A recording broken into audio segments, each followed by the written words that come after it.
everything about them, make sure that they have the credentials you're looking for, the specialty that you're looking for, male, female preference, depending on what's going on.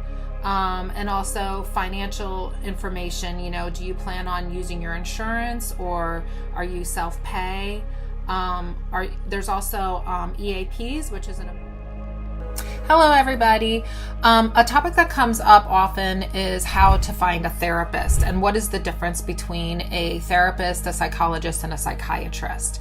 So I'm going to use this time to help inform everybody so that you can be a better psychology consumer. So first of all, the differences in the degrees. A therapist completes a bachelor's degree and then goes on to complete 2 years of a master's program where they learn therapy techniques. So they have a master's degree, and they are required to do some internships as well, sometimes depending on the program, some research. A psychologist, then they complete that master's degree, and then they go on to complete an additional 4 years of education where they fine-tune their therapy techniques and also usually develop a specialization. So for instance, like if they wanted to specialize in eating disorders, they would focus on that, and all of their internships and like practicum experiences would relate to that specialization. Also, a psychologist, once they complete those 4 years, they do a 1-year internship program where they work full-time as an intern under a licensed psychologist. And they have that 1 year of supervision, usually within their specialty. Then after they complete that, they have 1 year of a postdoc experience where they work in the field under supervision before they can take the test for their license. So there's a considerable difference between a master's level therapist and a psychologist. Somebody who has a master's degree cannot call themselves a psychologist. You have to have that additional training. Credential-wise, if you're looking for a therapist or a psychologist, a therapist will have the credentials of usually a licensed professional counselor, or sometimes a licensed clinical social worker. So you'll see, those letters behind their name. A psychologist will have either a PsyD, a PSY.D, or a PhD, depending on the program that they went to.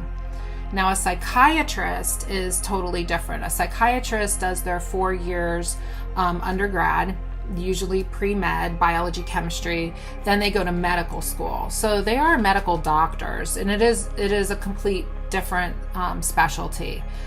Once they complete their medical degree, they do a residency where they specialize in psychiatry. And their primary role really is to prescribe psychiatric medications. So if you're looking for treatment and you want therapy, you can either go see a therapist, or if you have a condition that requires more of a specialization, you'd see a psychologist. If you are interested in medication for a psychiatric condition, you can start by visiting your family doctor, and if they feel like they can't handle things, they might refer you to a psychiatrist who has that expertise. So those are the main differences in specialty. If you are looking to get some help, there's other things that you need to consider as well. What are you looking for help for?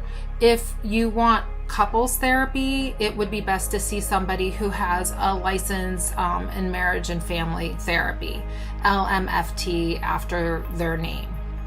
When you're looking, like a lot of times people will look on Psychology Today now. It's a great website. Most people in the field have their profile on there, so there's a picture, their bio, look through everything about them, make sure that they have the credentials you're looking for, the specialty that you're looking for, male, female preference, depending on what's going on. And also financial information, do you plan on using your insurance or are you self-pay? There's also EAPs, which is an employment assistant program, where sometimes your employer will allow you to have, say, 6 free sessions under an EAP. So if you have that, you might want to check with your insurance and your employer, and then you could take advantage of those free sessions before you start billing your insurance and getting charged a copay. The other thing to consider too is now, like since COVID, do you want to do therapy online or in person? There are still practices seeing people in person. I think after COVID, there's a lot less because there's just more of a demand for online services. There's less overhead that way. And I think newer people in the field are seeing it as a way to make some better money and to work independently. The downside on that is if they don't have a lot of experience, they haven't had that direct supervision and experience over the years, and they're working independently, which in my opinion is a little bit of a concern. So when you're looking for help, you can read in the bio, like, how long have they been working in the field? How much experience do they have? It's really important. I think that covers just about everything. Basically, I just want people to understand the differences and be informed. So Sabra says, be an informed psychology consumer, and know that help is available if you need it. That there is also a crisis and suicide hotline, so you can dial 988 if you are in need of immediate help. Take care and have a good day.